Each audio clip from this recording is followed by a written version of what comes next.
Salut, nous sommes là encore pour la formation de base. Aujourd'hui, nous allons voir les fonctionnalités basiques de Excel, c'est-à-dire les formules qui existent, la formule somme, formule moyenne, formule rang, la formule si également. Voilà. Bien avant, on va ouvrir une nouvelle feuille Excel.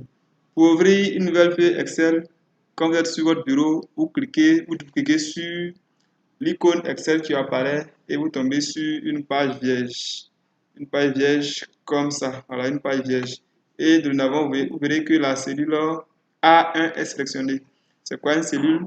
Quand nous ouvrons une feuille Excel, nous voyons des différentes cases, plusieurs cases pardon, qui apparaissent. Ce sont des cellules. Quand je clique sur une des cellules, vous voyez que en haut, une lettre est activée et à gauche, un nombre est activé. Ça veut dire que la cellule là a pour référence la lettre qui est là, la lettre D et le numéro qui suit.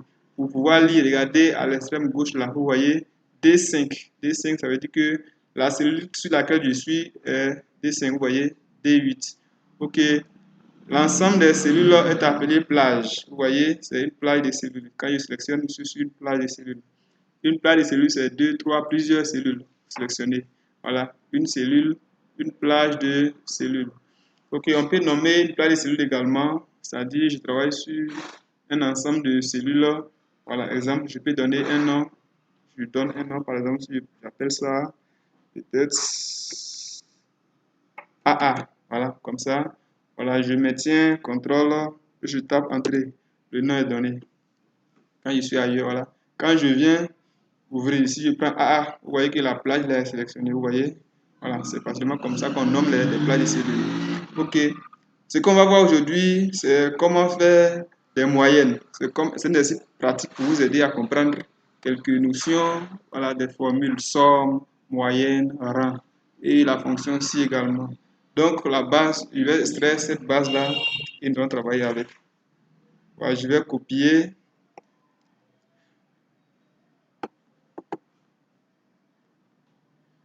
Je vais voilà, copier, je vais coller là, coller. Ok, nous avons une base. Dans cette base-là, nous avons des noms. Nous avons des noms. Nous avons des noms qui sont là. Et nous avons aussi des différentes matières qui sont là. Maintenant, ces noms-là, à ce moment, c'est des élèves qui ont eu ces moyennes-là dans des différentes matières. Comment faire leur moyenne, comment faire leur rang et comment donner des appréciations sur voilà, leur travail. Soit l'élève l'a admis, soit il double.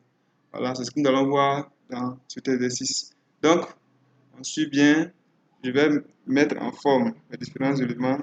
Donc, le nom est sélectionné. Je mets en gras. Je vais augmenter un peu la taille. Ok, ça peut aller 14. Ça va. Les entêtes également. Bon, disons les matières, différentes matières. Je vais ajouter quelques entêtes. Et donc, ok, ça peut aller. Je, je mets en taille 14, 16. Est-ce que ça peut... Ok, ça va, 16. Je mets en gras également. Ce sont les différentes matières. Je mets en gras également. Voilà. Je vais le mettre dans un tableau. J'ouvre mon petit rectangle là. Voilà. Dans le groupe police, j'ouvre et je vais prendre toutes les bordures. Ce que je veux. Ici, je mets le total. Total. C'est-à-dire le total de chacun. Total. Total. Je mets la moyenne.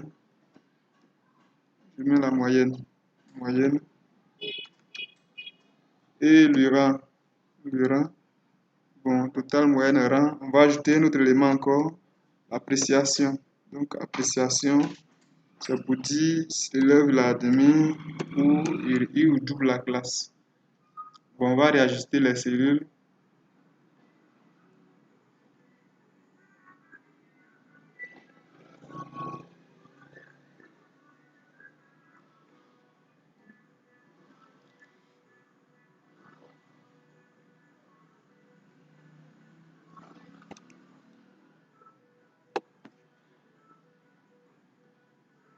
Ok, donc on a les différents les différents éléments, les en-têtes qui sont là. Je vais mettre une couleur dessus. Voilà, et les noms qui sont là. OK. Donc, les noms, on a Pierre, Olivier, Yuti, ainsi de suite, jusqu'à Verratti. Chacun a eu ses différentes moyennes dans ses matières qui sont mathématiques, physique, anglais, histoire, géo, SVT, EPS, français, philo. Voilà, on va essayer de calculer ces moyennes-là. Pour calculer, on va additionner simplement tout ce que ces enfants-là ont eu. Donc, on tape égal, somme, la fonction somme qu'on va utiliser, somme, on va dupliquer, ça s'ouvre, on prend le premier élément, on met 2 points, on prend le dernier élément, c'est-à-dire philosophie. Vous voyez que tout est sélectionné, on va faire entrer et le total est calculé. Pour dupliquer la formule sur l'ensemble des cellules jusqu'au dernier, on va venir jusqu'à la dernière cellule, on va venir se mettre la langue là, vous voyez que une petite croix apparaît, on va maintenir la touche gauche de notre souris et on va tirer jusqu'à la dernière. Voilà, les totaux sont bien calculés. Pour faire la moyenne, ici il y a deux formules. Il y a deux formules, la formule moyenne qu'on peut utiliser et on peut également faire le total divisé par le nombre de matières.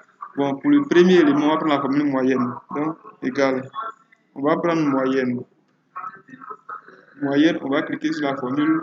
On va sélectionner l'ensemble des notes. L'ensemble des notes. Voilà, l'ensemble des notes. On ferme la parenthèse, on fait entrer. Vous voyez que la moyenne est calculée automatiquement. Pour ce qui suit, on va faire autrement également. On va faire égal.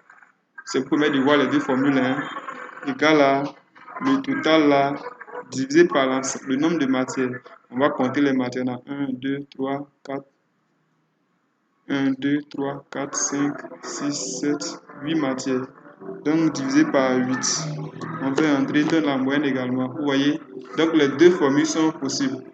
Mais je vous encourage sur la formule moyenne s'il n'y a pas de coefficient pour ces différentes matières-là. Bon, j'ai pris le cas du premier cycle où les matières ont pour coefficient 1, 1, 1. Donc, c'est facile à calculer. Par contre, si ces matières-là ont pour coefficient 2, 3, ainsi de suite, on pourrait utiliser d'autres formules pour calculer. On verra ça si le besoin se présente. Ok, bon, on va dupliquer la formule sur l'ensemble. Donc, on vient là, comme on l'a fait pour le total, on duplique la formule. Voilà. On voit qu'on a trois chiffres après la virgule. Alors que nous voulons un chiffre après la virgule. Donc, on va venir en haut là, dans le groupe nombre, réduit une fois. Ok. Donc, on a nos différentes moyennes qui sont là. On va calculer le rang également. Pour le rang, il y a une formule rang qui permet de calculer le rang.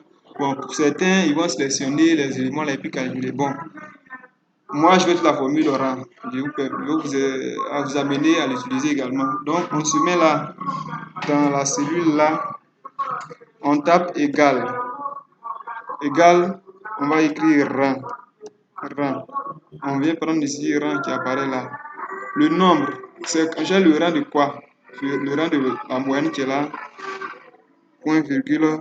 On dit la référence. La référence, c'est-à-dire dans quoi on cherche cette moyenne-là. On cherche cette moyenne dans l'ensemble des moyennes là. Donc on prend ce qui est là, point virgule. Mais n'oubliez pas de figer ces cellules-là. N'oubliez pas qu'elles se déplacent. Sinon, chaque fois, on verra que ce ne sera pas juste la formule. Nos calculs ne seront pas ça parce que voilà, il y aura des déplacements de cellules au fur et à mesure qu'on va descendre. Vous voyez? Voilà, donc ici, ceux qui sont en bleu là, c'est le rang de ce qu'on veut faire, dans l'ensemble de ceux qui sont en rouge. Maintenant, on dit, vous voyez ici en bas, nombre, si je clique nombre, c'est ça, la référence, c'est ce qui est là.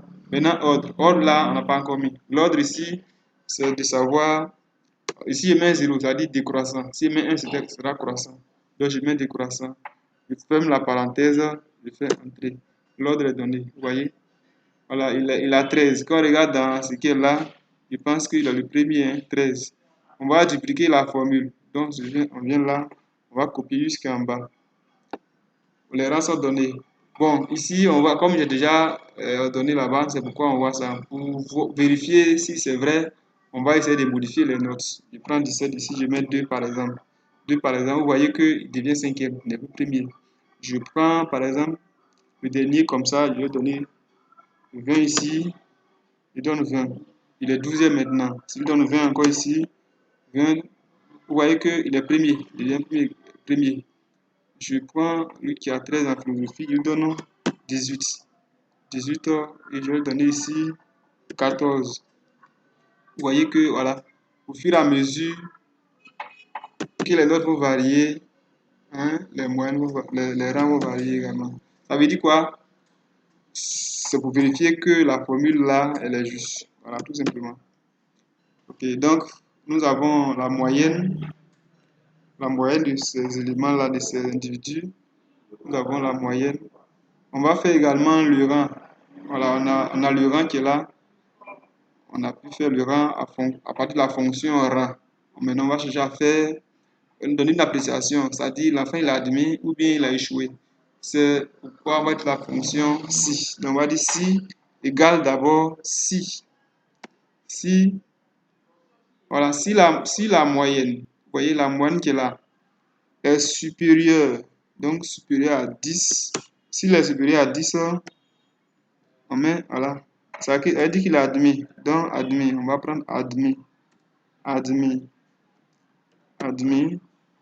Dans le cas contraire, il double. Dans le cas contraire, double. Double. Le cas contraire, double. Vous voyez, je fais entrer. Le premier, il est admis. Bon, si je donne ici 1, il donne ici encore, voilà, 1. La moyenne fait 9,50. Ça ne vaut plus 10, donc il double. Vous voyez? Voilà, je vais dupliquer la formule sur l'ensemble des cellules. Vous voyez que, voilà, lui double, lui également, voilà, les deux là doublent, hein, parce que quand on voit les moyennes, bon, ici on a mis 10. Le problème c'est quoi? Quand on a mis, s'il a 10, 0, 0, les cellules nous dit qu'il double. Donc on va revoir notre formule. Donc ici, il a admis s'il est supérieur ou égal. Dans ce cas, on va insérer égal là. Supérieur ou égal. Voilà, là la formule est correcte. Parce qu'on a mis supérieur, si c'est supérieur à 10, 0, 0, c'est qu'il double. Là, on a pris supérieur ou égal. Voilà, si c'est supérieur ou égal, s'il a 10 maintenant, il a admis. Vous voyez? Donc, on revient dessus. Supérieur égal, si la moyenne qui est dans la cellule K10, c'est où je suis, K4, pardon, K4 est supérieur ou égal à 10, il a admis. Dans le cas contraire, il double. Voilà. Donc, voici un exemple, un exercice pratique pour vous aider à comprendre les différents calculs sous Excel. Voilà, restez connectés, suivez les vidéos qui vont venir un peu progressivement. On va aller dans la formation plus avancée. Voilà, on verra des petits exercices comme ça pour nous aider à comprendre, voilà, le fonctionnement de Excel. Je vous encourage à reprendre ces exercices-là pour vous aider. Ces exercices-là, voilà, on les croit très souvent dans les centres de formation Excel, dans les cibles et autres. Donc, j'ai préféré donner ça, voilà, parce qu'il est plus simple, mais à la longue, on verra des exercices qui sont plus compliqués à réaliser. Donc, exercez-vous. On se verra à la prochaine.